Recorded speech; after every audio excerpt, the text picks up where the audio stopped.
신약성경 319페이지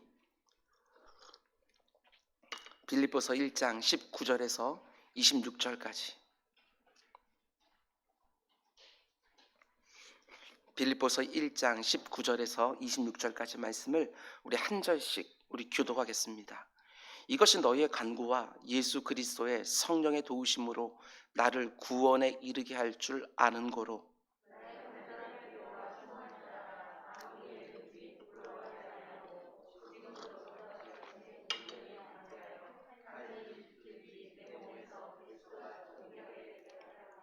이는 내게 사는 것이 그리스도니 죽는 것도 유익함이라.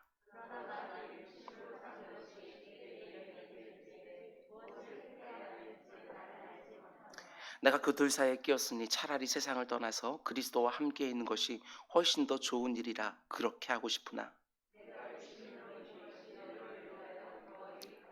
내가 살 것과 너희 믿음의 진보와 기쁨을 위하여 너희 무리와 함께 거할 이것을 확실히 아노니 내가 다시 너희와 같이 있으므로 그리스도 예수 안에서 너희 자랑이 나로 말미암아 풍성하게 하려 함이라. 아멘. 집에 가셔서 몇 번이고 다시 묵상해도 읽을 때마다 하나님께 새로운 영감을 우리들에게 주실 만한 본문입니다. 오늘 이 본문을 말씀 가지고 빌립보서 강의 네 번째 말씀을 전하려고 합니다. 오늘 말씀의 제목은 살든지 죽든지 내 몸에서 그리스도가 존귀히. 살든지 죽든지 내 몸에서 그리스도가 존귀히. 이런 제목을 가지고 하나님의 마음 함께 담는 시간 되기를 원합니다. 우리는 계속해서 빌립보서 말씀을 묵상하고 있는데 참 아름다운 서신서입니다. 어떻게 감옥 안에서 이렇게 아름다운 편지를 쓸 수 있었는지 묵상할 때마다 참 경이롭다는 생각까지 들기도 합니다. 사도 바울이 감옥 안에서도 이렇게 흔들리지 않는 기쁨과 감사와 평안을 고백했다면 우리 역시 이 코로나19 아래서도 얼마든지 이런 기쁨과 감사와 평안을 고백할 수 있지 않을까, 또한 이런 생각도 해보았습니다. 질문은 그런데 이런 것입니다. 도대체 무엇이 감옥 안에 있는 사도 바울을 이렇게 기쁘게 하고 감사를 쏟아내게 하고 평안을 누리게 했을까? 하나님 우리에게 빌립보서 말씀을 통해서 그것을 보여주고 싶으신 것입니다. 여러분, 이 땅을 살아가고 있는 구원받은 성도들을 여러 가지로 여러 표현으로 정의할 수 있겠지만 오늘 본문의 말씀만 놓고 보면 이렇게 정의할 수 있을 것 같습니다. 진실한 성도는 단 하나의 소망을 가지고 이 땅을 살아가는 사람들이다. 내가 뭘 원하고 소망하든지 여기에만 딱 붙여놓으면 다 내려놓을 수밖에 없는 단 하나의 소망을 가지고 사는 사람들. 하나님이 우리에게 주신 모든 환경 속에서 오직 단 하나의 소망을 견고하게 붙들고 모든 역경과 장애와 어려움들을 다 통과하면서 그 단 하나의 소망이 시간이 흐르면 흐를수록 더 깊어지고 더 선명해지고 더 온전해지는 삶을 살아가는 사람들, 그들이 바로 이 땅을 살아가는 진실한 성도들의 모습이라는 것입니다. 그러면 모든 진실한 성도들이 견고하게 붙들어야 되는 단 하나의 소망은 무엇일까? 사도 바울이 그리스도의 복음을 전하면서 언제나 붙들고 있었던 단 하나의 소망, 우리 역시 그 어떤 상황 속에 있든지 견고하게 붙들어야 되는 단 하나의 소망, 그게 뭐라고 오늘 본문이 말하고 있습니까? 오늘 본문 20절 사도 바울은 이렇게 말합니다. 나의 간절한 기대와 소망을 따라. 바울의 간절한 기도와 단 하나의 소망이 뭐라고 말합니까? 내가 아무 일에든지 부끄러워하지 아니하고 지금도 전과 같이 온전히 담대하여 살든지 죽든지 내 몸에서 그리스도가 존귀하게 되게 하려 하나니. 나를 통해서 내가 말하고 행동하는 모든 것들을 통해서 그리스도가 존귀하게 되어지는 것, 이게 바로 사도 바울에게 있었던 단 하나의 소망이라고 말을 합니다. 어떻습니까? 내 안에서, 내 삶에서 내 사랑하는 주님이 존귀하게 되어지는 것, 이게 내 인생에도 단 하나의 소망 맞습니까? 물론 우리가 어떻게 살든지 그것과 전혀 상관없이 예수 그리스도는 이미 존귀하신 분이십니다. 그럼에도 불구하고 그분이 얼마나 존귀한 분이신지 이 세상에서 온전히 드러내며 살기를 원하는 것, 그게 바로 그분의 십자가 공로로 구원을 받은 모든 성도들 안에 마땅히 있어야 되는 단 하나의 소망이라는 것입니다. 내 사랑하는 주님이 존귀하게 되기만 한다면 나는 어떻게 되든지 전혀 상관없는 것처럼 살아가는 사람들, 그게 바로 예수 그리스도의 십자가 은혜를 제대로 알고 이 땅을 살아가는 성도들의 모습이라는 것입니다. 내가 얼마나 귀한 은혜를 받았는지 이것을 아는 사람들은 예수 그리스도가 내 몸에서 존귀히, 이것이 단 하나의 소망으로 삼고 사는 것이지요. 사도 바울은 우리가 잘 알고 있는 것처럼 지금 로마의 감옥에서 재판을 기다리고 있는 상황입니다. 그런데도 그가 간절히 원하는 기대와 소망이 뭐라고 말하느냐? 감옥에서 풀려나는 것이 아닙니다. 내가 아무 일에든지 부끄러워하지 않는 것, 그게 바로 나의 간절한 기대이고 단 하나의 소망이라고 말을 하는 것이지요. 비록 복음을 전하다가 감옥에 들어와 있지만 자신이 전하고 있는 복음을 부끄러워하지 않기를, 비록 4년이나 감옥에 갇혀있는 초라한 모습이지만 지금 갇혀있는 자신의 모습도 부끄러워하지 않기를 너무나 원하고 있는 것이지요. 그러면서 또 뭘 원한다고 말을 합니까? 계속해서 20절 말씀 보면 지금도 전과 같이 온전히 담대하게 되는 것, 그게 바로 자신의 간절한 기대와 소망이라고 말을 합니다. 저는 이 표현이 너무나도 가슴에 와 닿았습니다. 지금도 전과 같이 온전히 담대하여. 여기서 말하는 지금은 감옥에 갇혀 언제 유죄 판결을 받고 죽을지도 모르는 지금입니다. 당연히 두려울 수밖에 없지요. 5만 가지 생각이 눈 뜰 때마다 들 수밖에 없는 지금입니다. 거기에다가 감옥에 갇혀 있다는 것 자체가 사람들의 조롱을 얼마든지 받을 수 있는 상황이기도 하지요.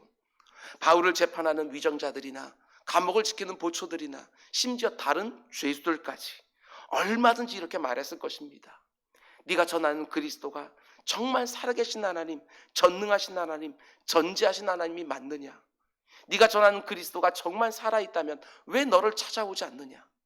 네가 믿는 그리스도가 정말 전능하시다면 왜 너를 빨리 끄집어내주지 않고, 네가 믿는 그리스도가 모든 것을 아시는 하나님이라고 네가 말을 하는데 혹시 네가 갇혀있는 것도 모르는 게 아니냐? 얼마든지 이런 조롱을 받았을 것입니다. 우리 주님이 십자가 위에서 받으셨던 조롱처럼 네가 정말 하나님의 아들이라면 왜 내려오질 않느냐? 왜 네 하나님이 너를 구하지 않느냐? 다윗이 이런 얘기를 들을 때마다 피눈물이 난다고 시편에서 고백하는 것을 보게 되어집니다. 네가 믿는 하나님이 어디 있느냐?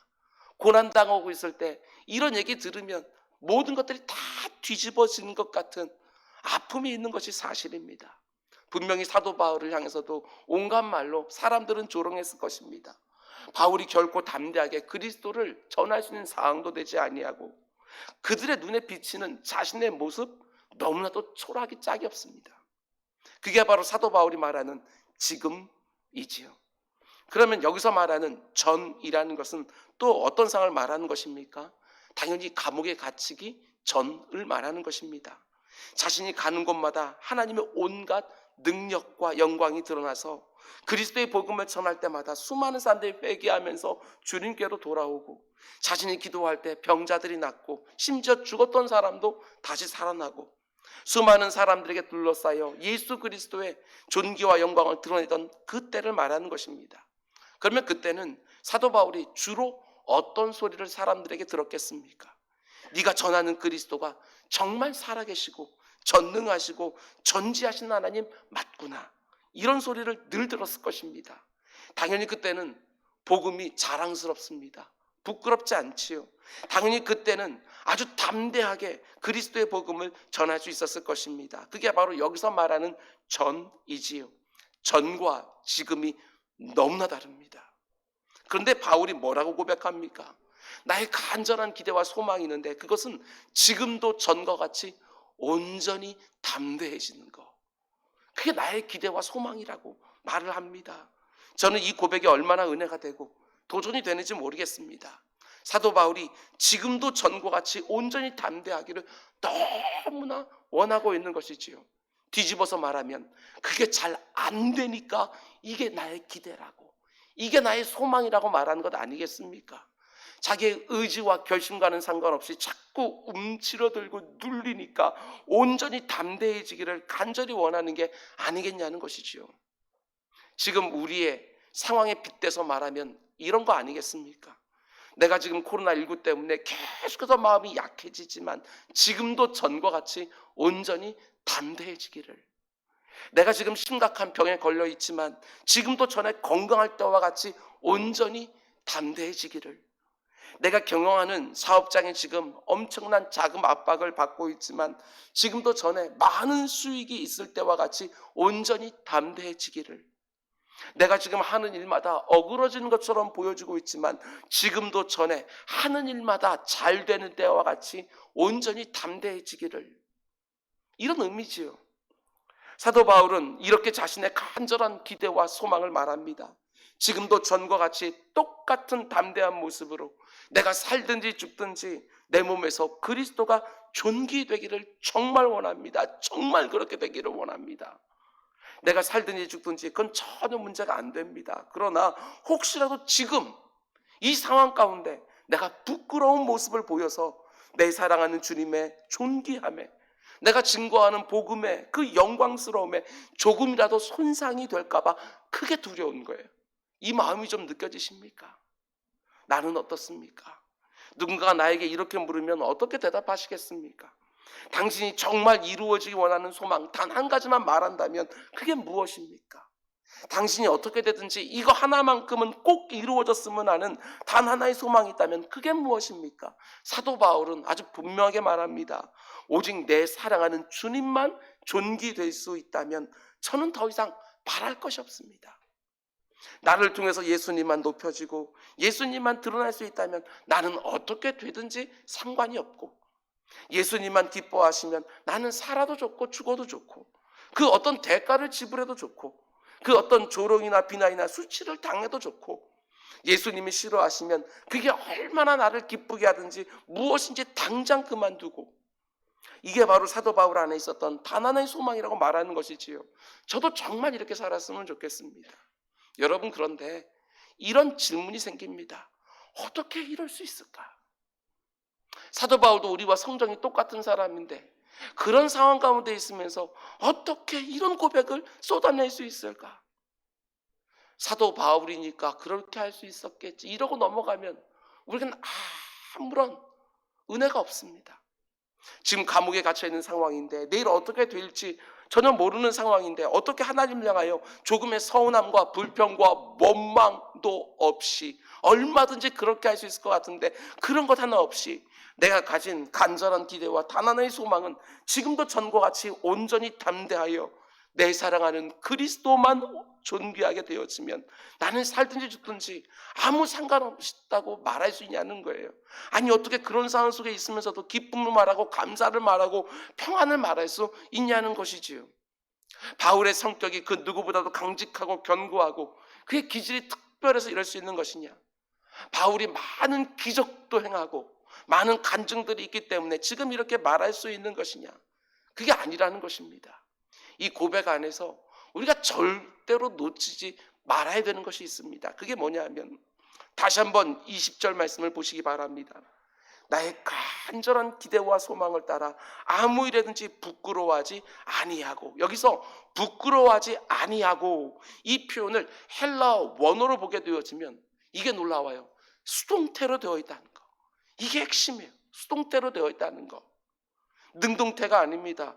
내가 결심하여노라. 내가 지금 감옥에 갇혀서 온갖 협박과 위협과 조롱을 받고 있지만 내 사랑하는 주님과 그분의 복음과 지금 나의 처한 상황을 절대로 부끄러워하지 않기로 내가 결심하여노라. 능동태가 아니라는 거예요. 수동태로 되어 있는 이 부분을 원어의 의미를 잘 살려서 다시 번역하면 이런 의미입니다. 내가 지금도 전과 같이 아무 일에든지 부끄러워하지 않는 것이 나의 간절한 기대와 소망이지만 내 결심과 내 의지는 어림없습니다. 이렇게 흔들리고 있는데 어림없습니다. 하나님이 나를 그렇게 만들어 주셔야지만 내가 그렇게 될 수 있습니다. 이런 고백이지요. 이게 놀라운 거예요. 그 위대한 사도가 능동태로 말하지 않아요. 수동태로. 하나님의 은혜로 나를 붙들어 주지 아니하시면 나도 이내 흔들려 버릴 것입니다. 이렇게 고백하는 것이지요. 하나님이 나를 그렇게 만들어 주셔야만 가능하다고. 내가 그렇게 할 수 있도록 하나님의 은혜를 베풀어 주셔야만 그게 가능하다고 수동태로 고백하는 거예요. 내가 아무리 그리스도와 그분의 복음을 부끄러워하지 않겠다고 굳게 결심하고 그 결심을 아무리 내 의지를 총동원해서 지키려 한다 할지라도 결코 그렇게 할 수 없다는 걸 사도 바울이 너무나 잘 알고 있는 거예요. 그래서 수동태로 하나님이 나를 그렇게 만들어 주셔야 내가 그렇게 될 수 있다고 고백하는 것이지요. 하나님의 도우심이 없으면, 하나님의 은혜가 아니면 내가 얼마나 연약해지는지 사도 바울이 알아요. 지금 감옥에 갇혀 있는 상황에서는 주님을 향한 자신의 믿음도 얼마든지 흔들릴 수 있다는 걸 아는 것이지요. 지금 온갖 위험과 협박과 조롱을 받고 있는 상황에서는 얼마든지 두려운 마음이 들 수도 있고, 지금까지 힘있게 복음을 전해오던 자기 자신도 얼마든지 스스로 부끄럽게 여길 수 있다는 것을 아는 거예요. 아무리 마음을 굳게 먹으려고 해도 순간순간 마음이 흔들리는 것을 보게 되어지는 것이지요. 이러다가 정말 부끄러운 짓 하는 거 아닌가? 이러다가 지금까지 전에 내가 이렇게 확신 있게 증거하던 모든 것을 뒤엎어버리는 거 아닌가? 그래서 내 마음 좀 붙들어 달라고, 그래서 주님 끝까지 존귀할 수 있게 해달라고 하나님 앞에 은혜를 구하는 것이지요. 저는 이 부분이 너무나도 은혜가 되었어요. 사도 바울 같은 사람도 이렇게 고백하는구나. 사도 바울 같은 사람도 이렇게 고백하는구나. 교회 역사상 가장 위대한 신앙이라고 말할 수 있는 천하의 사도 바울이 다메섹 도상에서 주님을 만난 후로 무려 30년 동안이나 주님만을 위해서 살고 이곳저곳 다니며 생명을 걸고 복음을 전하고 이런저런 수많은 기적들과 역사들을 경험했던 사도 바울이 지금 뭐라고 고백하느냐? 내가 지금도 전과 같이 온전히 담대하기를 간절히 원하는데 내 힘과 내 의지로 안 된다는 거예요. 하나님이 그렇게 할 수 있도록 도와주셔야만 그게 가능하다고 말하는 거예요. 능동태는 절대로 안 되고 오직 수동태로만 가능하다고 말하는 것이지요. 사도 바울이 이 편지에서 직접적으로 말은 안 하지만 행간에서 그의 마음이 느껴지지 않습니까? 4년 동안이나 감옥에 갇혀 있으면서 정말 지금 날마다 치열한 영적 싸움을 하고 있다는 게 느껴져요. 이게 인생이지요. 사도 바울도 우리와 성정이 같은 사람이에요. 사도 바울의 이 모습이 얼마나 저 같은 목사에게도 위로가 되는지 모르겠어요. 정말 흔들리고 있는 내 자신을 보면서 여러분 한 사람 한 사람도 사도 바울도 이렇게 흔들려서 하나님 앞에 나아가 그 은혜를 구하고 있구나. 내 흔들리는 믿음을 보면서 정말 초라하게 생각해서 스스로 이런 상태에서 이렇게 흔들리냐 하면서 스스로를 정죄할 때도 많았는데 사도 바울의 이런 모습을 보면서 사도 바울도 이렇게 흔들렸구나. 이게 우리에게 위로가 되어지는 거예요.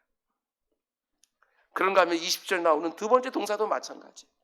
살든지 죽든지 내 몸에서 그리스도가 존귀하게 되게 하려 하나니, 내 몸에서 그리스도가 존귀하게 되는 것, 이것도 헬라어 원문을 보게 되어지면 수동태로 되어 있는 것을 보게 되어져요. 이것도 너무나도 놀랍지요. 우리에게는 마치 신앙의 영웅처럼 보이는 그 위대한 사도가 나는 살든지 죽든지 상관없어, 오직 예수님만 영광 받으면 돼, 이렇게 의연하게 말하지 않아요. 오히려 자신의 연약함과 한계들을 정확하게 인지하면서 간절히 기도하는 거예요. 나는 살든지 죽든지 오직 그리스도의 영광을 위하여 너무나 살고 싶은데 지금 이 상황에서는 저도 제가 어떻게 될지 모르겠습니다. 그러니 나로 하여금 내가 그렇게 될 수 있도록 은혜를 베풀어 주십시오. 그 어느 때보다 더 큰 은혜를 좀 베풀어 주십시오. 내 능력과 내 의지로는 절대로 안 되니까 하나님이 나를 좀 그렇게 만들어 주십시오. 사도 바울의 마음이 이신점심 느껴지지 않습니까? 하나님의 은혜에 의해서 수동태로 자기 자신이 그렇게 되기를 원하는 그 마음, 반드시 기억하시기 바랍니다. 바울처럼 위대한 사도도 지금 이렇게 수동태로 하나님께 간구하고 있는데 하물며 저나 여러분이나 우리같이 미약한 사람들이 내가 그 어떤 상황 속에서도 예수님을 부끄러워하지 않고 복음을 전하며 살리라, 내가 살든지 죽든지 하나님께 영광 돌리면 내가 살리라, 어떻게 이렇게 의연하게 말할 수 있겠어요? 흔들리는 내 마음, 코로나19 가운데서 보면서 아니 어떻게 흔들릴 수 있지? 그걸 이상하게 여기는 거 아니요. 우리 역시도 얼마든지 흔들릴 수 있는 사람, 하나님의 은혜로 나를 꽉 붙들어주지 않으면 얼마든지 부끄러운 짓 할 수 있는 사람들이 바로 저와 여러분이기에 날마다 말씀과 기도로 하나님 앞에 나아가서 은혜 베풀어 달라고, 은혜 아니면 살 수가 없다고 이렇게 부르짖는 거 아니겠습니까? 잊지 마십시오. 우리 성도들은 철저하게 수동태로 살아가는 사람들이에요. 하나님의 은혜를 더 입어야지만 그래도 성도답게 부실함에 살 수 있는 사람들이라는 것입니다. 나의 결심과 나의 의지를 절대로 신뢰하지 말라는 것입니다. 제가 수도 없이 말씀드리는 것처럼 저와 여러분은 아직도 검증되지 않은 영역들이 너무나도 많이 있는 거예요. 그럼에도 불구하고 누가 자신해서 말하겠어요? 베드로가 아주 자신만만하게 다른 제자는 다 주님 버릴지라도 나는 절대로 주님 안 버려요, 그렇게 말하고 채 몇 시간이 지나지 않아서 그 사랑하는 주님을 3번씩이나 부인하는 그 수치를 당하는 모습 우리가 보지 않습니까? 베드로와 같이 주님과 3년 동안 동고동락하고 수제자예요, 수제자. 주님께서 열쇠를 주시면서 네가 바로 교회의 초석이 될 것이다. 네가 여기서 기도하면 하늘에서 묶이기도 하고 풀리기도 할 것이다. 그런 사람도 그렇게 흔들리는데 무슨 자신만만하여 내 능력과 내 의지와 내 결심 이런 거 의지하고 사냐고요. 감옥에 갇힌 것 같은 상황이 되면 이내 흔들리는 나의 능력과 의지, 내 몸에 병이 생기기라도 하면, 내 사랑하는 사람들이 아프기라도 하면, 내 손으로 경영하는 사업장이 흔들리고 내 자녀들에게 어떤 문제가 생기기만 하면 금방 흔들리는 나의 능력과 그 의지, 결심 이런 것 좀 믿지 말라는 거예요. 내 믿음이요, 코로나19 가운데 얼마나 쉽게 흔들리는지 계속해서 우리 보지 않습니까? 믿을 게 없는 거예요. 하나님이 은혜를 베풀어 주셔서 나를 그 상황 속에서 견고하게 만들어 주셔야 내가 그래도 예수 그리스도와 그분의 복음을 부끄러워하지 않을 수 있는 것이고, 하나님의 은혜가 나를 강하게 붙들어 줄 때만 내가 수동태로 그래도 성도굿이라면서 이 땅을 살아가는 것 아니겠냐는 것입니다. 여러분, 그러니까 오늘 본문에 등장하는 사도 바울의 고백을 보면서 바울이니까 이런 고백할 수 있지 이렇게 절대로 생각하지 말라는 것입니다. 바울도 하나님이 자신의 은혜로 붙들어주지 않으면 그저 연약한 인생일 뿐인 것이지요. 사도 바울이니까 감옥 안에서도 이렇게 고백할 수 있었던 것이 아니라 우리도 하나님의 은혜에 붙들리기만 하면 얼마든지 이런 고백을 쏟아낼 수 있는 사람들이라는 것입니다. 사도 바울이 대단한 것이 아니라 하나님의 은혜가 너무나도 놀라운 것이지요. 하나님의 은혜에 사로잡히게 되었으면 아무리 어렵고 힘들다 할지라도 저와 여러분 역시도 우리가 대단해서가 아니라 그 은혜가 놀라워서 이런 상황 속에서도 기쁨을 말할 수 있는 것이고 감사를 말할 수 있는 것이고 평안을 쏟아낼 수 있는 거예요. 사도 바울이 자기 인생의 거의 끝자락, 인생이 얼마 남지 않았을 그 순간에 이렇게 고백합니다. 고린도전서 그 부활장 그 15장 말미에 보게 되었으면 사도 바울은 이렇게 고백하지요. 나는 사도 중에 가장 작은 자라. 나는 하나님의 교회를 박해하였으므로 사도라 칭함받기를 감당하지 못할 자니라. 그러나 내가 나 된 것은 하나님의 은혜로 된 것이니 철저하게 수동태로 고백해요. 내가 이렇게 일평생 복음을 전할 수 있었던 것은 내 결심이나 내 의지나 내 노력이나 내 수고 때문이 아니라 오직 하나님의 은혜가 나를 그런 모습으로 만들어 냈다고. 내게 주신 그의 은혜가 헛되지 아니하여 내가 모든 사도보다 더 많이 수고하였으나, 수고했어요 분명히. 그러나 그 수고도 내가 한 것 아니요 오직 나와 함께 하신 하나님의 은혜로다. 나 된 것은 다 하나님의 은혜라. 자기 인생 전부를 철저하게 수동태로 고백하는 것이지요. 그 누구보다도 열심히 수고했어요. 그런데 그것도 내가 한 게 아니래요. 오직 하나님의 은혜라. 사도 바울이 단지 겸손해서 이렇게 말하는 게 아닙니다. 하나님의 은혜라고 말하지 않고서는 도저히 설명할 수 없는 인생길을 걸어온 거예요. 어떻습니까? 나에게도 이런 모습이 있습니까? 아무리 그럴듯한 모습으로 내가 지금 살아가고 있다 할지라도 내 인생을 능동태로 말하는 순간 교만해지는 것이지요. 무지한 거예요. 여러분, 지금 우리가 처해 있는 코로나19 상황 속에서 그 어떤 예기치 못한 일이 발생한다 할지라도 하나님의 은혜를 덧입기 시작을 하면 능히 이길 수 있습니다. 능히 견디고 버티고 지나갈 수 있습니다. 우리 모두에게 이 고백이 정말 있기를 원합니다. 내가 지금도 전과 같이 온전히 담대해지기를. 아무리 어렵고 힘들다 할지라도 부끄러운 짓 하지 않게 해달라고. 내 몸에서 그리스도만 존귀해지면 나는 살든지 죽든지 전혀 상관없노라고. 내가 정말 그렇게 살 수 있을까? 아니요, 이미 틀렸어요. 내가 그렇게 사는 것이 아니라 철저하게 수동태인 것이지요. 하나님이 나를 은혜로 꽉 붙들어 주시면 얼마든지 나같이 연약하고 미련한 사람도 이렇게 살 수 있어요. 이게 바로 수동태로 살아가는 성도의 영광이지요. 우리 역시도 은혜 아니면 살아갈 수가 없다고 늘 고백하면서 하나님 앞에 나아가 수동태로 승리하는 우리 모두가 될 수 있기를 주님의 이름으로 축원을 드립니다. 그런가 하면 사도 바울이 감옥 안에서 이렇게 담대히 고백할 수 있는 이유가 또 있습니다. 첫 번째는 오직 하나님의 은혜라고 고백을 하는 것이고, 본문 19절 말씀 보면 두 번째, 세 번째 이유가 나옵니다. 19절, 이것이 너희의 간구와 예수 그리스도의 성령의 도우심으로 나를 구원에 이르게 할 줄 아는 고로. 지금 감옥에 갇혀 위협과 협박을 받고 있는 상황 속에서도 자신을 담대하게 만들어주고 견고하게 만들어주는 게 뭐라고 말합니까? 나를 위한 너희의 간구. 빌립보 교회 성도들이 자신을 위해서 하나님께 올려드리는 기도 때문이고, 또 한 가지, 그 기도의 응답으로 내 안에서 역사하시는 성령 하나님의 도우심.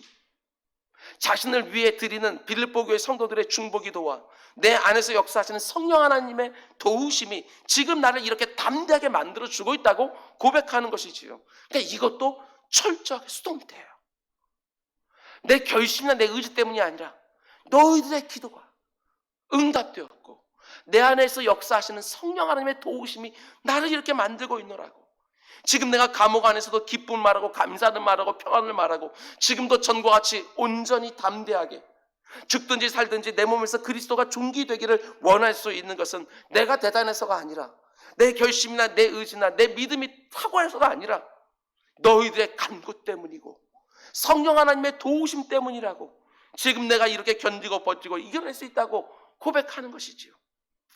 저 같은 목사도 마찬가지입니다. 제 능력과 의지와 열심을 가지고 이 귀한 목회를 어떻게 할 수 있겠습니까? 지금 제게 주어진 이 직분을 감당할 수 있게 하는 것도 철저하게 수동태지. 목회를 하면 할수록 깨닫게 되어진 주님의 몸된 교회를 잘 섬기고 싶어하는 저의 간절한 기도와 단 하나의 소망을 첫 번째로 하나님이 크신 은혜를 공급해 주셔서 그나마 이 직분 감당할 수 있게 해주시는 것이고, 두 번째로 이렇게 부족한 것 투성인 담임 목사가 그래도 교회를 잘 섬길 수 있게 해달라고 간구하는 여러분의 기도 때문에 그나마 감당할 수 있는 것이고, 세 번째로 그 기도의 응답으로 제 안에 계시는 성령 하나님의 도우심으로 그래도 감당이 되어지는 것이지요.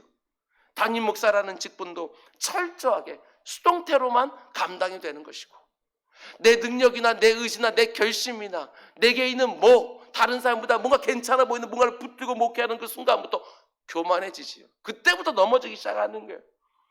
우리 모두가 다 마찬가지입니다. 모든 진실한 성도는 매 순간을 수동태로 살아가는 것입니다. 내 능력, 내 의지, 내 초라한 그 열심과 수고와 경험, 뭔가 능동태로 하려는 순간 꼭 사고가 나요. 내 힘으로 하려고 하니까 나도 금방 탈진해버리는 것이고 내 곁에 있는 사람들도 힘들어하게 되어지는 거예요. 간절한 기대와 소망을 가지고 살아가지만 그 기대와 소망은 어디까지나 수동태로 이루어진다고 믿고 하나님의 은혜를 항상 구하면서 살아가는 것입니다. 하나님이 내게 맡겨주신 그 어떤 일이라도, 그 어떤 자리라도, 그 어떤 역할이라 할지라도 결코 내 능력과 내 의지와 내 능력으로는 절대로 안 되는 줄 알고 오직 하나님의 은혜만을 간절히 구하며 오직 서로가 서로를 위하여 기도해주며 오직 내 안에 계시는 성령 하나님의 도우심을 받아서 수동태로 살아가는 사람들, 그게 바로 성도지요. 저는 우리 교회가 정말 이런 교회가 되기를 원합니다. 누가 이 공동체 안에 들어오든지 수동태로 예수 그리스도를 닮아가는 거예요. 하나님의 은혜에 의하여 수동태로 견고해져 가고 다른 성도들의 중보 기도를 통하여 수동태로 회복되어져 가고 성령 하나님의 도우심에 의하여 수동태로 참된 기쁨과 감사와 평안이 고백되어지는 그런 공동체와 우리 한 사람 한 사람이 다 되기를 주님의 이름으로 축원을 드립니다. 그럼 이제 크게 세 번째로, 여러분 우리 모두가 이 한 가지 소망을 가지고 살면 우리 모두가 살든지 죽든지 내 안에서 그리스도가 존귀되는 것, 이것이 단 하나의 소망이라 고백하고 살면 우리에게 어떤 일이 벌어지느냐, 아주 근사한 일이 벌어지는데 그것은 예수 그리스도의 모습이 내 안에 점점 담기기 시작한다는 것입니다. 당연하지요. 내가 무엇을 하든지 내 마음과 내 생각 속에 살든지 죽든지 내 몸에서 그리스도가 존귀, 이것만 들어있으니까 당연히 나 같은 엉터리 안에도 그리스도를 닮은 모습들이 드러나게 되는 것입니다. 늘 생각하며 사니까 당연히 닮게 되어지는 것이지요. 자연스럽게 성화가 일어나는 거예요. 그런데 이것도 철저하게 수동태라는 것을 잊지 마시기 바랍니다. 예수 그리스도의 장성한 분량까지 자라나는 거, 이게 내 능력, 내 의지로 되는 것이겠습니까? 어림없지요. 내가 닮고 싶다고 해서 닮아지는 게 결코 아닙니다. 그분을 늘 생각하고 사니까 내 안에 그리스도의 모습이 담겨지기 시작하는 거예요. 주님의 장성한 분량까지 자라가는 그 귀한 성화가 여전히 악한 본성을 가지고 있고 그 강력하고 뿌리 깊은 죄성을 여전히 가지고 있는 우리가 결심했다고 해서, 내 의지를 충동했다고 해서, 내 최선을 다했다고 해서 능동태로 이루어지겠냐는 거예요. 어림없지요. 무엇을 늘 생각하고 있느냐가 그 사람의 판단과 결정과 선택과 행동 하나하나를 좌우하는 것처럼 살든지 죽든지 내 몸에서 그리스도가 존귀, 이걸 잘 생각하고 사니까 눈이 점점 달라지지요. 보는 게 달라집니다. 가치도 달라지고 우선순위도 달라져요. 예수 그리스도만, 그분의 영광과 존귀만 생각하고 있으니까 보는 것도 달라지고 느끼는 것도 달라지고 가치 기준도 달라지고 우선순위도 달라지고. 전에는 잘 먹고 잘 사는 거, 건강한 거, 돈 많이 버는 거, 내가 원하는 거 마음껏 하면서 하는 거, 내 자아를 실현해내는 거, 그리고 남들에게 선한 일 하면서 그래도 존경받고 사는 거, 이게 나의 소망이었다고 한다면 그것만 보이고 그것만 생각하고 그것만 우선이 되어지는 것이겠지요. 그러나 살든지 죽든지 내 몸에서 그리스도가 존귀히, 이것을 단 하나의 소망을 삼고 이것을 늘 생각하면서 사니까 사물을 보는 관점이 달라지고 뭔가를 선택할 때 가치 기준도 달라지고. 사도 바울도 마찬가지입니다. 지금 감옥에 갇혀서 자기 생명이 언제 어떻게 될지도 모르는 상태인데 오직 예수 그리스도의 존귀와 영광만 생각하고 있으니까 눈이 점점 열리기 시작하는 거예요. 감옥에 맨 처음 들어왔을 때 그의 간절한 기대와 소망은 무엇이겠어요? 빨리 이곳을 나가서 또 예수 그리스도의 복음 전해야 되겠다, 이게 간절한 기대와 소망이었을 거예요. 그래서 아침에 일어날 때마다 눈을 뜰 때마다 기도하지 않았겠어요? 이제나 저제나 하면서 여기서 빨리 나가서 복음 전할 수 있게 해달라고, 빨리 나가서 복음 전하고 교회 세우게 해달라고, 이게 모든 기도의 제목이었을 거 아니에요. 그런데 무려 4년 동안이나 그 가운데 갇혀 있으면서 기도하는데 점점 기도 제목이 바뀌기 시작을 해요. 그러면서 어떻게 바뀌기 시작합니까? 21절 말씀 보면 이는 내게 사는 것이 그리스도니 죽는 것도 유익함이라. 이렇게 바뀌기 시작하는 거예요. 전에는 살아야만 되었어요. 그래서 그것을 놓고 기도하고 간구했을 거예요. 그런데 이제는 바뀌어요. 죽는 것도 유익함이라. 그냥 죽는 게 유익이 아니라 내 안에 살고 계시는 것이 주님이시니 죽는 것도 유익함이라. 이어지는 23절에서도 내가 그 둘 사이에 끼었으니 차라리 세상을 떠나서 그리스도와 함께 있는 것이 훨씬 더 좋은 일이라. 내가 죽어서 이 몸을 떠나고 이 세상을 떠나서 내 사랑하는 주님과 함께 있는 것이 자기는 훨씬 더 좋은 일이라고 말하는 거예요. 아니, 이 표현 좀 보세요. 훨씬 더 좋은 일이라. 그냥 좋다고 말하는 게 아니고 훨씬, 정말 그렇게 되길 원하고 있는 거예요. 감옥에 갇혀 있는 것이 너무나도 고통스럽게 힘들어서 이럴 바에는 차라리 죽고 싶다, 이런 게 아니에요. 주님과 정말 같이 있고 싶은 거예요. 언제나 예수님을 생각하고 살든지 죽든지 내 몸에서 그리스도가 존귀, 이걸 단 하나의 소망으로 삼고 사니까 이제는 정말 그 주님을 얼굴과 얼굴로 대면하고 싶은 거예요. 한시라도 빨리 그 주님과 함께 하고 싶어요. 사도 바울의 이 고백을 묵상하면서 찬송가 85장 가사가 생각났어요. 오늘 집사님이 오늘 들어오자마자 이 찬송을 또 생각하고 있었는데 그걸 반주로 또 이렇게 해주고 계시더라고요. 또 영이 뭔가 또 통했구나 하면서 감사했어요. 찬송가 85장 가사를 보면 구주를 생각만 해도 이렇게 좋거늘 주 얼굴 배울 때여야 얼마나 좋으랴. 이게 사도 바울의 마음 아니었을까? 맨날 주님만 생각하고 있는데 생각만 해도 힘이 생겨요. 생각만 해도 기쁨이 회복되어져요. 감사가 나오고 평안이 생겨요. 다 같은 것이 주님이 위한 죄수로 이곳에 들어와 있다니 낮은 것이, 이러면서 주님의 생각만 해도 기쁨이 좋은데 주님 얼굴 배울 걸 생각하니까 얼마나 좋으랴, 이게 생각이 되어지는 거예요. 정말 그렇습니다. 이 땅을 살아가는 성도들은 이 세상 사람들처럼 죽음이 나의 마지막으로 생각하지 않습니다. 내가 이 땅에서 죽으면 그것으로 모든 것이 끝난다고 생각하지 않습니다. 이 땅에서 죽으면 저 땅에서 영원한 생명이 시작된다고 믿는 사람들, 이 땅에서의 죽음과 저 땅에서 영원한 생명이 잇대어 있다는 것을 분명히 믿는 사람들, 그들이 바로 성도지요. 그것도 그냥 영원한 생명이 아니에요. 그냥 영원히 사는 영생, 이 정도가 아니라 이 땅에 살아있을 때 이 육신의 연약함과 한계 때문에 도저히 경험할 수 없었던 내 사랑하는 주님과의 완벽한 교제와 연합, 이것을 누리면서 영원한 생명이에요. 그냥 영원한 생명이 아니라 이 땅에서 육체의 몸을 가지고 있을 때 절대로 경험할 수 없었던 그 완벽한 평안과 완벽한 기쁨과 이런 것들이 수많은 눈물과 고통과 질고와 좌절을 가지고 있었던 이 몸을 벗어버리는 그 순간에 그것들을 누리기 시작하는 영원한 생명이에요. 그 순간을 간절히 기대하고 소망하는 성도들은 본문의 사도 바울처럼 고백할 수 있겠지요. 내가 죽는 것도 유익함이라. 뿐만 아니라 이런 말씀도 꼭 드리고 싶습니다. 살든지 죽든지라고 했습니다. 이 땅을 살아가는 동안에도 그리스도가 내 안에서 존귀, 이 땅을 떠나는 죽는 순간에도 그리스도가 내 안에서 존귀, 살아갈 때만이 아니라 죽어가는 순간에도 그리스도가 내 안에 존귀. 여러분, 내 뒤에 남겨질 자녀들에게 내 인생의 마지막 모습으로도 아주 분명하게 보여주시기 바랍니다. 이 땅이 전부가 아니라는 것을 그 죽어가는 그 순간에도 그 표정 하나하나로 보여주는 것입니다.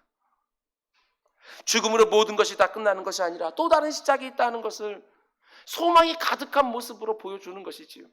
비록 기력은 쇠해지고 몸은 점점 후패해지고 이런저런 질병으로 고통스러워하고는 있지만 죽음의 두려움과 육신의 모든 질고를 다 뛰어넘게 하는 너무나 영광스러운 천국이 기다리고 있다는 것을 그 말 한마디 하나로, 그 표정 하나하나로 분명히 드러내서 자녀들에게 내 마지막 모습으로도 보여주는 거예요. 물론 이것도 내가 원한다고 해서 이렇게 될 수 있는 게 절대로 아니지요.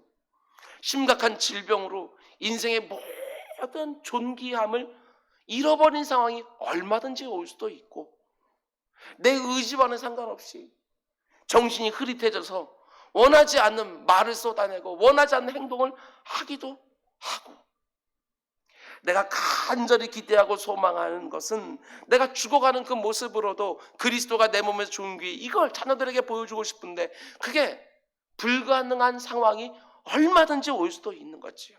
그래서 이것도 수동태입니다. 내 결심과 의지로 내 인생 마지막 순간을 이렇게 결정할 수 있는 것이 결코 아니지요. 이것도 오직 하나님의 은혜로만.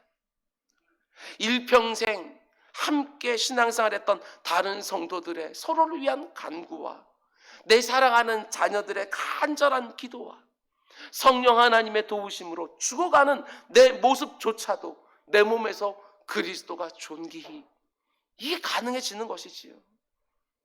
우리 모두가 살든지 죽든지 내 몸에서 그리스도가 존귀라는 단 하나의 소망을 가지고 이 땅을 사는 것은 물론이고 나의 죽음을 통해서도 하나님을 영화롭게 하고 그리스도를 존귀하게 하고 죽음에 대한 이 세상의 보편적인 시각을 다 뛰어넘어서 죽는 것도 내게 유익함이라. 내 마지막 모습이 어떤 모습이 될지 모르지만 우리는 기도합니다. 하나님, 내 육신의 모습은 지금 의식도 하나도 없고, 아니 이런저런 질병으로 인해서 정말 엉뚱한 짓을 계속하고 있고는 있지만 하나님의 영광이 아무데도 보이진 않지만 하나님, 내 무의식에라도 찾아오셔서 그 가운데 속에 주님과 깊은 교제를 나누면서 천국 사모하게 해달라고, 그렇게 수동태로 만들어 달라고 분명한 신앙 고백으로 내 뒤에 남겨질 자녀들에게, 그리고 내 주변에 있는 사람들에게 우리 안에는 믿음이 얼마나 고귀한 것인가를 입으로가 아니라 삶으로, 동시에 죽음으로도 증거하는 우리 모두가 될 수 있게 주님의 이름으로 축원드립니다. 그럼 이제 마지막으로 오늘 본문 23절과 24절 말씀을 우리 함께 읽겠습니다. 23절 24절 시작. 내가 그 둘 사이에 끼었으니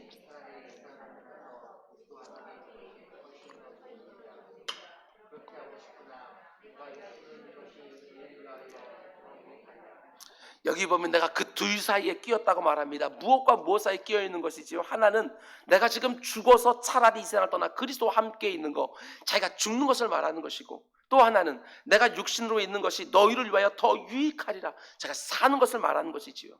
감옥에서 풀려나서 살게 되는 걸 말하는 거예요. 그러니까 지금 사도 바울이 이 둘 사이에 끼었다고 말하는데, 그것은 죽는 것과 사는 것, 이 둘 사이에 끼어 있는 거예요. 유죄 선고를 받고 처형당해 죽어서 자기가 일평생 사랑했던 주님을 내 품으로 가는 것과, 무죄 선고를 받고 자신을 위하여 기도하고 있는 성도들의 품으로 돌아가는 것, 이 둘 사이에 지금 끼어 있는 것이지요. 근데 사도 바울이 간절히 원하는 기대와 소망은 무엇입니까? 지금 죽어서 그리스도의 품으로 가는 것. 이게 그의 간절한 기대와 소망이에요. 이걸 원하고 있지요. 이게 훨씬 더 내게는 좋은 일이다. 정말 그렇게 되고 싶다. 근데 사도 바울이 왜 자기가 원하는 대로 되기를 원하지 아니하고 이 둘 사이에 끼어서 고민을 하지요? 자기가 사는 것이 빌립보 교회 성도들에겐 더 좋은 거예요. 자기가 무죄를 선고받고 사는 것이 빌립보 교회 성도들을 비롯하여 이제 막 예수를 믿기 시작한 그 핏덩이 같은 초대교회 성도들이 더 유익하다는 걸 알기 때문에 지금 고민하는 거예요. 내가 간절히 원하는 것, 나의 기대와 소망은 분명히 이것이지만 다른 성도들에게 유익한 것은 다른 것이라고 생각하기 때문에 그 둘 사이에 지금 고민하는 거예요. 근데 이렇게 고민하다가 하나님께서 확신을 주시지요. 그 확신이 무엇입니까? 25절과 26절. 내가 살 것과 내가 사는 것이 하나님의 뜻이구나. 너희 믿음의 진보와 기쁨을 위하여 너희 무리와 함께 거할 이것을 확실히 아노니 내가 다시 너희와 같이 있으므로 그리스도 예수 안에서 너희 자랑이 나로 말미암아 풍성하게 하려 합니다. 지금 이 로마 감옥에 갇혔을 때 사도 바울이 죽지는 않아요. 그 로마 감옥에서 사도 바울이 잠시도 풀려났다가 나중에 다시 잡혀서 그때 순교하게 되어지지요. 사도 바울은 지금 자기가 이 감옥에서 죽지 않고 풀려나게 될 것을 확신하고 있는데 어떻게 확신하셨다고 말합니까? 자신의 죽고 사는 것을 결정하신 하나님이 자기 백성들을 위하여, 초대교회 성도들을 위하여, 그 성도들의 유익을 위하여 자신을 살려줄 거라고 하는 확신이 드는 거예요. 자기를 위해서가 아니라 그들을 위해서 자기를 살려줄 거라고 믿는 것이지요. 그래서 초대교회 성도들을 위해서 자신이 간절하게 소망하는 것들을 내려놓는 것을 보게 되었습니다. 그런데 지금 사도 바울의 이 모습이 뭘 의미하죠? 이것 역시도 예수 그리스도를 늘 생각하고 있으니까 그 주님의 모습이 담긴 거예요. 주님이 이 땅에 오셔서 고난 보시고 죽음 당하시고 부활하시고 그 모든 것들 가운데 속에 주님 자신을 위한 것들이 아니라 그 모든 것들이 다 우리 같은 죄인들을 위해서 아니었어요? 목자 없이 유리하는 그 죄인들을 위하여 이 땅에 오셨고 이 땅에 사셨고 이 땅에서 모든 고난 보셨고 우리에게 부활의 첫 열매가 되기 위해서 부활하셨고, 주님은 자신을 위해서가 아니라 우리를 위해서 자신의 모든 것을 다 내려놓고, 우리가 작년 말에 보았던 것처럼 너희 안에 이 마음을 품으라 했던 것을 보게 되었으면 우리를 위하여 모든 걸 다 내려놓으시고 죽기까지 복종하시고 종이 되시고 심지어 십자가에 죽기까지 하시고 다 우리를 위하여 다 내려놓으신 그 주님, 사도 바울은 그 주님을 생각하면서 자기 것도 내려놓고 있는 거예요. 이게 바로 살든지 죽든지 내 안에서 그리스도가 존귀, 이것을 단 하나의 소망으로 삼고 사니까 주님 모습이 담기는 것이지요. 물론 이렇게 사는 것이 쉽지가 않습니다. 모든 사람들이 다 자기를 위해 사는 이 세상 속에 살면서 다른 사람들의 유익을 위하여 내가 간절히 원하는 것을 내려놓으며 산다는 거 너무너무 어려운 일이지요. 우리가 어머니의 뱃속에서 나올 때부터 자기 중심성을 가지고 태어난 이 죄인들임에도 불구하고 다른 사람들의 유익을 위해 산다고 하는 거 번번이 실패하는 게 사실이에요. 근데 중요한 게 무엇입니까? 이렇게 사는 것이 어렵다고 힘들다고 그냥 지나쳐버리면 신앙생활 안에 담겨지는 참된 존귀와 영광을요 제대로 체험할 수가 없는 거예요. 근데 어떻게 우리가 이렇게 될 수 있습니까? 다른 거 아닙니다. 이것도 철저하게 수동된 거예요. 오직 내 안에서 그리스도가 존귀, 이것만 생각하고 있으면 점점 이런 모습으로 우리가 만들어서 가는 거예요. 내가 원하는 것들을 계속해서 내려놓고 다른 사람들의 유익을 위해서 살게끔 되어져요. 수동태로 하나님의 은혜를 주시면 그 은혜가 나를 그렇게 살 수 있도록 만들어 내는 것이지요. 저와 여러분은 무엇 하는 것이지요? 우리는요, 사모하는 거예요. 기대하고 소망하는 거예요. 정말 주님을 위해서 이렇게 살고 싶고, 정말 내 이웃들을 위하여 하나님을 전심으로 사랑하고 이웃들을 내 몸좀 사랑하고, 우리는 사모하기 시작하고 기대하고 간구하는 거예요. 그리고 그 삶에 도전하는 거예요. 내 의지와 결심으로 다른 사람들을 위해 산다. 어림없는 일이라고요. 하나님의 은혜를 주시고 주님의 마음을 내 마음에 담겨 놓으면 정말 다른 사람들의 유익을 위하여 내가 간절히 원하는 기대와 소망들을 내려놓으며 살 수 있는 거예요. 교회적 차원에서 보더라도 마찬가지예요. 교회 안에 있는 모든 성도들이, 다수의 성도들이 살든지 죽든지 내 몸에서 그리스도가 존귀, 하나님만 영광 받으시면, 이것만 가지고 있으면 교회 역시도 수동태로 이렇게 만들어져 가요. 우리 교회를 통해서 우리 주변에 있는 교회들이 힘을 얻기를 사모하고, 우리 교회를 통해서 우리 주변에 있는 이웃들이 하나님의 복을 받고 유익하게 되어지고, 하나님이 우리 교회에 뭔가를 주시면 그 복됨을 가지고 더 많은 교회들을 섬기고 더 많은 선교사님들의 사역에 동역하고, 그렇지 않아도 코로나19 때문에 힘들어하는 이웃들을 힘써 돕고, 그 모습을 통하여 더 많은 사람들이 우리가 믿는 주님이 어떤 분인지를 귀로가 아니라 눈으로 직접 보고 주님 앞에 나와 구원을 얻게 되어지는 것, 이게 바로 우리 교회가 간절히 원하는 단 하나의 소망 아니냐는 거예요. 뿐만 아니라 여러분 한 사람 한 사람이 말씀과 기도로 하나님의 마음을 잘 느끼면서 주님 닮은 모습을 가지고 이 세상 구석구석으로 퍼져서 여러분이 있는 그곳을 복되게 하는 것, 그게 바로 우리가 하나님의 기대이고 하나님의 소망이지요. 말씀 맺겠습니다. 오늘 보물 사도 바울은 정말 정금 같은 고백들을 막 쏟아냅니다. 막 쏟아내요. 저는 정말 이 고백들이 저와 여러분의 고백이 되기를 간절히 원합니다. 살든지 죽든지 내 몸에서 그리스도가 존귀, 이게 바로 저와 여러분이 이 땅을 살아가는 동안 단 하나의 소망이 되기를 주님의 이름으로 축원을 드립니다.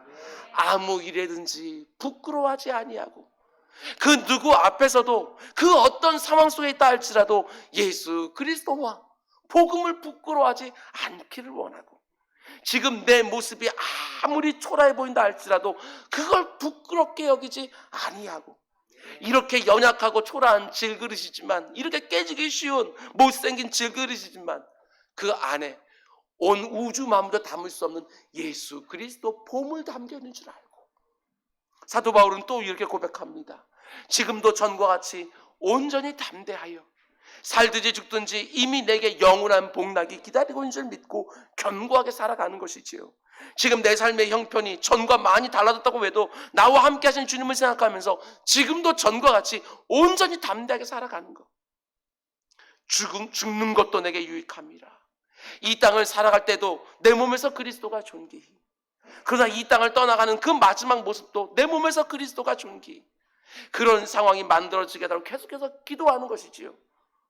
지금 당장 내 사랑하는 주님께 가는 것이 내게는 훨씬 더 좋은 일이나, 정말 그렇게 하고 싶으나 내가 사는 것이 너희를 위하여, 교회를 위하여, 자녀들을 위하여 더 유익하리라. 나의 원함이 아니라 다른 사람들의 유익을 위해 살아가면서 내 안에 역사하고 계신 예수 그리스도가 얼마나 엄청난 분이신지를 이 세상에 드러내면서 살아가는 것이지.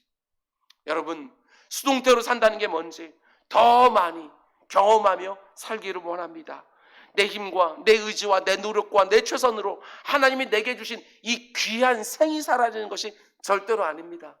오직 하나님의 은혜에 의해서만, 나를 위한 다른 성도들의 간절한 기도의 응답을 통해서만, 내 안에 내주하시는 성령 하나님의 도우심을 통해서만 내 인생이 수동태로 사라지는 것이지요. 그래서 내 인생의 마지막 순간에 우리 역시 이렇게 고백할 수 있기를 원합니다. 내가 나 된 것은 오직 하나님의 은혜라. 내가 최선을 다해서 수고하며 일평생 살았지만 내가 그렇게 살 수 있었던 것도 오직 하나님의 은혜라. 그리고 내 사랑하는 주님 앞에 가서 영원한 안식을 누리는 것이지요. 아무리 힘들고 어려운 상황 속에서도 하나님 내게 능력 주시고 지혜 주시고 의지 주시면 불가능한 것이 없는 줄 믿고 하루하루 힘있게 살아가는 우리 모두가 될 수 있기를 주님의 이름으로 축원드립니다. 기도하겠습니다. 사랑해 주님, 감사합니다. 내 능력으로, 내 결심으로, 내 의지로 뭔가 근사한 삶이 사라질 거라는 신화를 버리게 하여 주시고, 오직 하나님의 은혜로, 서로를 위한 기도로, 성령 하나님의 도우심으로 그래도 성도답게 살아갈 수 있는 줄 믿고 이 땅을 살아가는 우리 모두가 될 수 있도록 인도하여 주시옵소서. 아버지 하나님, 참 힘든 시간들을 보내고 있습니다. 그러므로 하나님, 더 큰 은혜를 주의 백성들에게 내려 주옵소서. 이 모든 말씀 예수님의 이름으로 기도드렸습니다. 아멘.